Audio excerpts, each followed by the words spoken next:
So the PS5 has been out for well over a year now, but it is still really difficult to get your hands on both the digital and the disc version.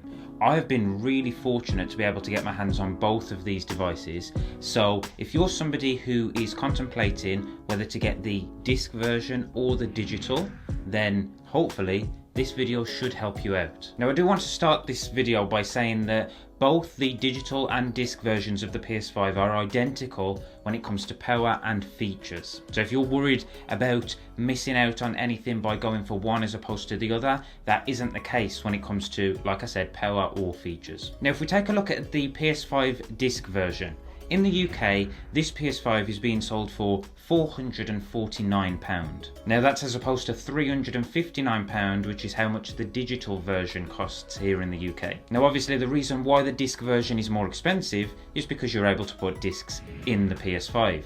And the benefit to doing this is that any PS4 games that you have with your PlayStation currently will work in the PS5. The fact that Sony have integrated that backwards compatibility with the PS4 games does mean that if you are somebody who has purchased a lot of PS4 games on disc in the past, those games won't go to waste. And that is one of the biggest pros and one of the main reasons why people are choosing the disc version as opposed to the digital. It's so that they are still able to use all of their PS4 games and none of them go to waste. Now another advantage to having the disc version of the PlayStation is the fact that you can buy pre-owned games. Obviously with the digital version you're not able to do this. Every game you buy on the digital version comes from the store and is brand new, selling at full price. Having the option to buy pre-owned games means you can save a lot of money and buy games cheaper than what they're being sold for on the PlayStation Store. And obviously if you're buying all of these discs, once you are finished playing the games, you are able to sell them. Again, this is something you can't do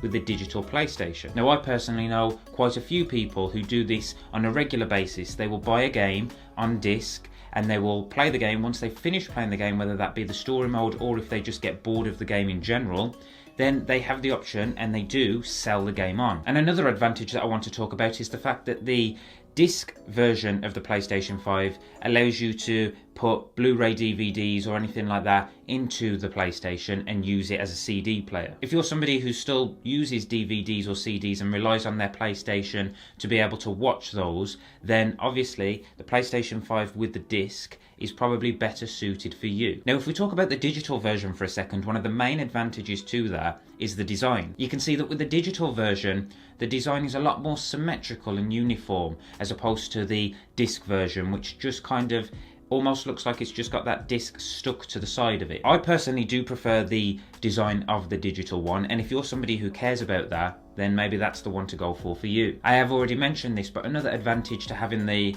digital version is the fact that the console is cheaper. Now in the UK it's £90 cheaper, and £90 is quite a big difference. However, you need to remember that the reason why it's cheaper is because PlayStation will more than make their money back when you start purchasing games from the PlayStation Store as opposed to pre-owned games or games on disc. It is a lot more expensive to just be buying digital games constantly without having the option to buy pre-owned games. Another advantage to the digital version though, something that I've found to be an advantage, is the fact that you can manage games a lot easier. You don't need to worry about having CDs or discs lying around everywhere. Everything is stored in your library on the system. I think this is something that's really convenient, and once you get used to having your games set up like this, it is really hard to go back. Now what I would say is if you're somebody who doesn't play a lot of games, so someone like me for example who just plays GTA, FIFA and a few other games, if you're that kind of person, then the digital version is going to be fine because you're not investing